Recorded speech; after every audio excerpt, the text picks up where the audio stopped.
All right, so we got to see another great London game. These games have been fantastic. I thought the Packers kind of got a little bit outsmarted here. There might be a blueprint in a way to beat this Packers offense that I hadn't really thought of prior to this game. So a lot of interesting stuff. I still thought the Packers offense played okay, but we're going to talk about how the defense was able to really match up well against the offense and pull off the upset. So let's just get into it. We're going to talk about both the good and the bad. In fact, let's start off with a good. So let's start off with this play. This is just one of those Aaron Rodgers being Aaron Rodgers type plays, right? That you kind of just have to tip your cap and say, okay, well, we did our best if you're a Giants fan. It's going to be zone coverage on a 3rd down and 8. And one of the things that you hear constantly is if the quarterback has a ton of time to throw, someone's going to get open. Especially against zone coverage, this is true. There are gaps, and guys have to sometimes play aggressive to cover up the initial routes. And so because of that, that could, more time develops, more time for someone to get open. This is something that's absolutely true. Where things get a little bit different is that a lot of people tend to view that with just the offensive line blocking for, 4 seconds, but that rarely happens. Usually, if a quarterback has over 3 seconds to make a throw, it's going to be because of something like this. Watch how Rodgers takes a snap, and there's actually pressure, but Rodgers just knows how to navigate that unique pocket, and he throws the ball here. So, again, that was a very unique scenario, but this is just kind of the key to getting extra time, is just knowing how to work a pocket, and Rodgers does it just as good as anybody in the history of football has done it. We're now well into this play. We're 4 2/3 seconds into this play, so him getting this much time in a zone coverage play is fantastic for the Green Bay Packers, and it's going to be really difficult for the Giants to cover here, even though the offensive line actually didn't do a great job. This is just the value of an Aaron Rodgers. Watch him eventually find the open Randall Cobb, and they're able to pick up a big gain right there. So, again, an offense maybe not necessarily built on getting explosive plays, but they can happen largely due to having a superstar quarterback. Again, Aaron Rodgers is good. More news at 11. Now, going over to here, though, this is something that I was surprised we didn't see more early on from the Giants, because this was working. We're just blitzing Aaron Rodgers, and once they did this, it actually kind of got me thinking a little bit. We've seen with the Baltimore Ravens and Lamar Jackson, if you blitz Lamar a lot, cause him to have to get rid of the football quickly, you're putting the ball in the receiver's hands, and they haven't had great receivers, a little better this year than in years past, but that's something that we've seen teams do as a strategy against Lamar. Part of me is wondering if you could make the same strategy against Aaron Rodgers. Not because Aaron Rodgers can't handle a blitz, of course he can, but can the receivers make them pay for that kind of stuff? Well, watch what happens on this play. I've highlighted one New York Giant in particular who's going to be unblocked on this play, and watch how he rushes in, and with this concept that the Packers love to run, it's in a tough spot now, where typically if you can only cover so many routes. And typically in this scenario, you have 3 options: a deep option, a middle option, and a shallow option. But with someone right in Rodgers' face right here, the only option he has really is the shallow option. He doesn't have time to look downfield and try to, throw it there. If he does that, he's just going to get sacked. So he has to get rid of the football. He does do that, but that option was not open, and they're able to, get a quick stop right there. So this is something that I'm interested in. Are we going to see teams potentially leave themselves open for a deep shot to try and take away the easy stuff? Because, again, this Packers offense is kind of built on methodically moving down the field.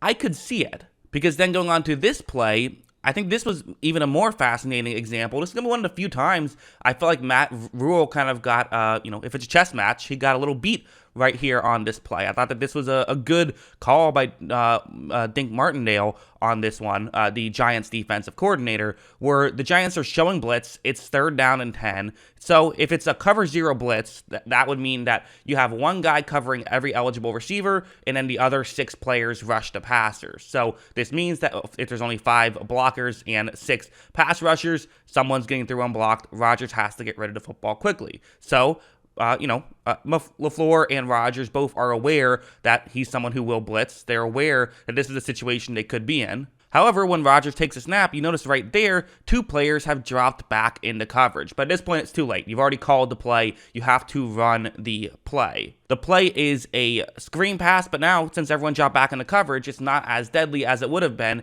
If it was a cover 0, that actually would have been a great play call against that type of coverage, but it wasn't that type of coverage. So if you can get them to believe one thing, mix things up, you can potentially get stops there. The issue is, two issues, I guess I would say. One is that I thought for the most part they kind of went away from that, which I don't know if was the smart strategy for the Giants. They kind of still played a lot of zone coverage, which I think hurt them. But the other issue is going to be what's shown on the next play. And what's happening here and why the Packers were still really having no trouble moving the ball here was largely due to the fact that they can scheme stuff open. LaFleur knows how to do this stuff. LaFleur is smart. LaFleur knows, okay, if you're going to be playing a lot of this type of, blitzing and man coverage and stuff, we'll just run a lot of pick plays. And it's just deadly. It is. Didn't work last time because it turned out to not be a heavy blitz. But, when it is, or even when you're showing that it is, it can just allow for these plays to be very effective. Watch Rodgers take the snap, and he's going to make a throw to Lazard. They're able to pick up a touchdown. So it's an interesting wrinkle that I'm fascinated in looking at,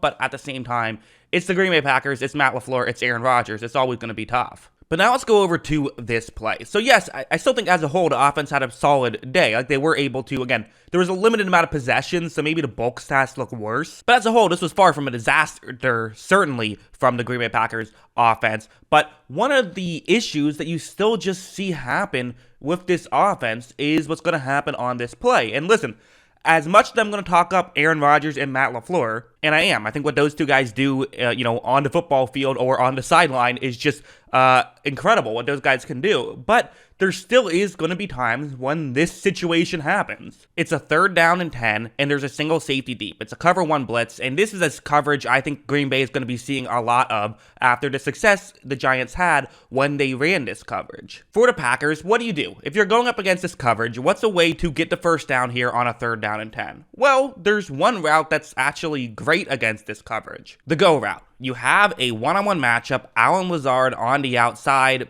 running down the field. This has a great chance of working out. So Aaron Rodgers is going to take the snap and he's going to look in that direction and he is going to eventually fire in that direction. You see right here, it's not really open. And these are the routes you have to win at. Really, this is what you have to find a way to do. And you look at the best offenses in football, teams won't even give them this situation because they know that you can hit on these types of routes. They won't even bother. Like, I think the best scenario I can think of in recent memory was when the Chiefs had Tyreek Hill.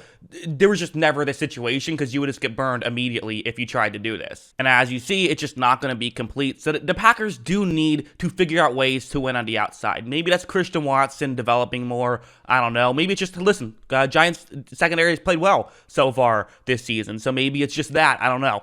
But this was an issue, and this is what kind of stalled the Packers offense in this one and made it look maybe not as good as maybe Packers fans would have hoped. And that's kind of what happened on that final play, too. Yes, it was batted at the line, but also part of why this worked was because Rodgers had to get rid of the football quickly. They were blitzing. It's man coverage. Rodgers had to get rid of the football quickly. That's how the Giants won, and I'm wondering if there's maybe a blueprint here in a way to slow down the Packers offense. You're never going to stop Aaron Rodgers and Matt LaFleur, but they did a pretty good job of, hindering the offense and making it look pedestrian. So yeah, big win for the Giants. That's what I think. What do you guys think? Let me know in the comments below. Always love hearing from you, and of course, as always, thanks for watching.